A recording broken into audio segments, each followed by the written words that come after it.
જે પણ એમના અધિકારીઓ, જે પણ પોલીસ કર્મચારીઓ અમારા નેતાઓ સાથે દંડાવાળી કરે છે, અમને હેરાન કર્યા છે. આવનારા દિવસોમાં સરકાર બદલાવાની છે ગુજરાતમાં, એ લોકોને પણ શોધીને અમે એનો બદલો લેવાના છે.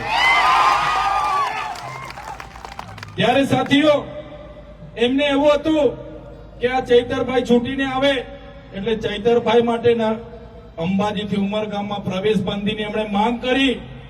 એમણે હાઈકોર્ટમાં કીધું કે આ ચૈતર વસાવા આદિવાસીઓને ગેરમાર્ગે દોરે છે, એમને જાગૃત કરે, આ કરે તે કરે, એમને આદિવાસી વિસ્તારમાં ઘૂસવા નહીં દેવાના, પ્રવેશ બંધી આપો.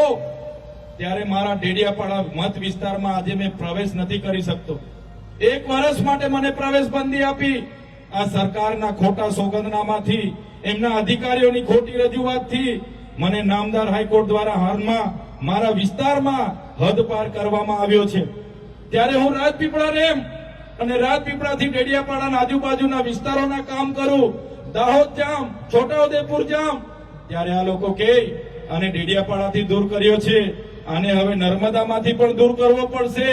ત્યારે એ લોકોને કહેવા માંગુ છું, તમે મને ડેડિયાપાડામાંથી કાઢી મૂકશો, તમે મને નર્મદામાંથી કાઢી મૂકશો, પણ આ ચૈતર વસાવા અમારા લોકોના દિલોમાં રહે છે, ત્યાંથી ક્યારેય કાઢી નથી શકવાના.